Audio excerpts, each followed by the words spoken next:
जब भी किसी व्यक्ति के कार्य में अहम भाव प्रबल हो तो अहंकार व्यक्ति जैसा भी हो उसे अस्तित्व केवल वैसा ही प्राप्त होता है। व्यक्ति यदि अपने कर्मों के लिए अपने को उत्तरदायी समझे तो वो स्वतंत्र था। जब तक व्यक्ति किसी और को उत्तरदायी समझेगा तब तक वो निर्बल रहेगा। व्यक्ति यदि ये सोचे कि उसके दुख का कारण कोई और है तो सुखी कैसे रह पाएगा? यह असंभव है, क्योंकि दूसरों को परिवर्तित करना उसके वश में है। वो तो केवल अपने आप को परिवर्तित कर सकता है। यही एक स्वतंत्रता है उसके पास। जो पीड़ा है, जो कष्ट है, व्यक्ति के अपने फल है, अपने निर्णय के फल। और जिस दिन वो अपने निर्णय परिवर्तित करते उसी दिन उसके जीवन में परिवर्तन भी आता है। जिन्होंने जीवन के प्रति घृणा सिखाई उन सभी व्यक्तियों ने पृथ्वी को नर्क बनाने में अपना योगदान दिया। इसलिए अधिकांश व्यक्ति अपने दोष, अपनी त्रुटियां और अपनी व्यर्थता को जीवन पर आरोपित कर मुक्त हो जाते हैं। उन्हें लगता है कि जीवन ऐसा ही होता है और उसके समक्ष हो विवश। वो ये नहीं समझते कि वो जिन प्रवृत्तियों को लिए वो प्रवृत्तियां दुख को जन्म देने वाली वृत्तियां हैं। वो अपनी अज्ञानता के गहराई से अनभिज्ञ है और वो अपने अहंकार में ये स्वीकार नहीं कर पाते कि वो तो कुछ जानते हैं। अहंकार सर्वज्ञता का भ्रम उत्पन्न करता है। न जानने की स्वीकृति बहुत बड़ी विनम्रता है और वही पवित्रता भी है।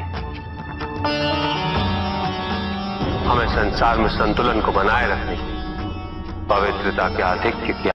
व्यक्ति अपने को खो दे समझती है। व्यक्ति अपने को समर्पित कर दे, छोड़ दे अहंकार को तो भ्रम की इच्छा ही पूर्ण होती है और अभी भी वही फलित हो रही है। ऐसा नहीं है कि हम उससे भिन्न फलित करा देंगे, लेकिन व्यक्ति भिन्न फलित कराने में लड़ेंगे, टूटेंगे, नष्ट होंगे। एक नदी में एक बार बाढ़ आ गई पुत्र। दो छोटे से तृण उसमें बह रहे थे और उसमें से एक नदी में तिरछा पड़ गया और वो बाढ़ को रोकने का प्रयास कर रहा था। वो अत्यंत ऊंचे स्वर में कह रहा था कि नदी को आगे नहीं बढ़ने देगा। यद्यपि नदी तो बस बढ़ती ही जा रही थी।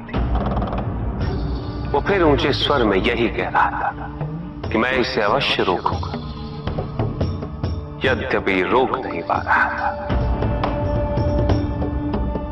नदी को तो उसके संघर्ष का कुछ भी पता नहीं चल रहा था, किंतु नदी को उसके होने या ना होने से क्या अंतर? उस कण के लिए तो यह अत्यंत महत्वपूर्ण था। उसका जीवन तो संकट में था। वो तो बस बहे जा रहा था। वो जहां भी पहुंचता, किंतु उसे पहुंचना तो संघर्ष करके ही था। किंतु ये बीच का क्षण, ये बीच का काल दुख, पीड़ा, द्वंद्वता का काल है। वहीं दूसरी ओर जो दूसरा तृण था उसने अपने को समर्पित कर दिया।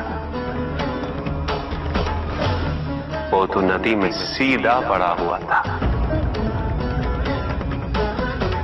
नदी के प्रवाह के साथ साथ बहता जा रहा था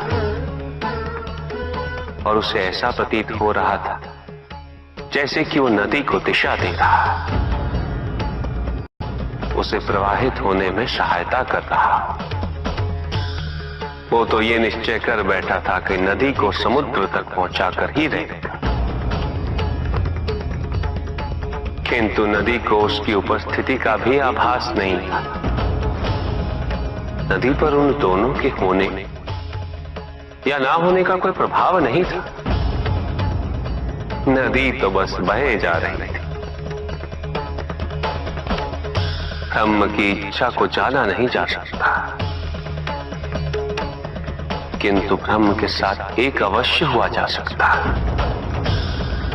और तब व्यक्ति की अपनी इच्छा तो खो ही जाती है, केवल उसकी इच्छा ही शेष रह जाती। युद्ध किसी व्यक्ति से नहीं, मानसिकता से होता। युद्ध में संघर्ष अच्छाई या बुराई का नहीं होता, सभी में अच्छाई है और बुराई भी है पुत्र। युद्ध तो विचारधाराओं का होता है। व्यक्ति अपने पराक्रम पर, अपनी क्षमता पर विश्वास कर युद्ध करता है, और जब उस विश्वास को क्षति पहुंचती तो सब कुछ निरर्थक प्रतीत होने लगता। विनाश उसका मूल स्वभाव है। संगीत से यह प्रक्रिया और भी प्रबल होती, किंतु विनाश किसका? प्रश्न ये है। जो विनाश अपनी सीमाओं का, ताकि व्यक्ति अनंतता की ओर अग्रसर हो सके, तो ये विनाश आंतरिक है, और उसमें संगीत सहायक अवश्य होता। किंतु यदि मन संकीर्णता के बाहर ना आ पाए तो विनाश भारी होता, और संगीत इसमें भी सहायक होता। ऊर्जा की अस्थिरता शांति से आती, और स्थिरता के लिए अनिवार्य है शांति। अस्थिरता तो केवल अविश्वास से आती है। ईश्वर सच्चिदानंद है, त्रिकाल बाधित है, निरंतर ज्ञान के प्रकाश से प्रकाशित है, आनंद के सागर है।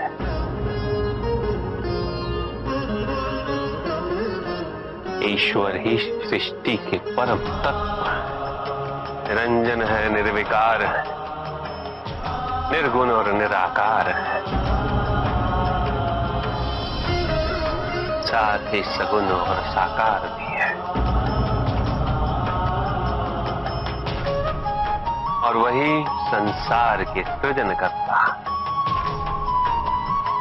वही संहार करता भी है। सर्वव्यापी, सर्व अंतर्यामी,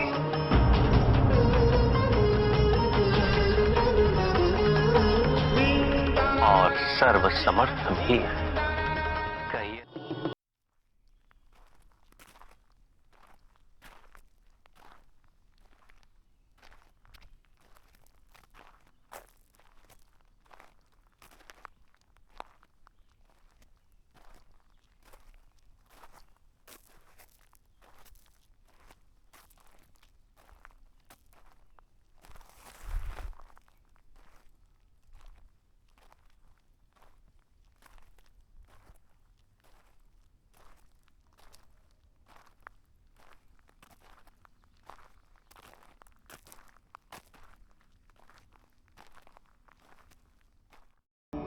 मैं ही तुम।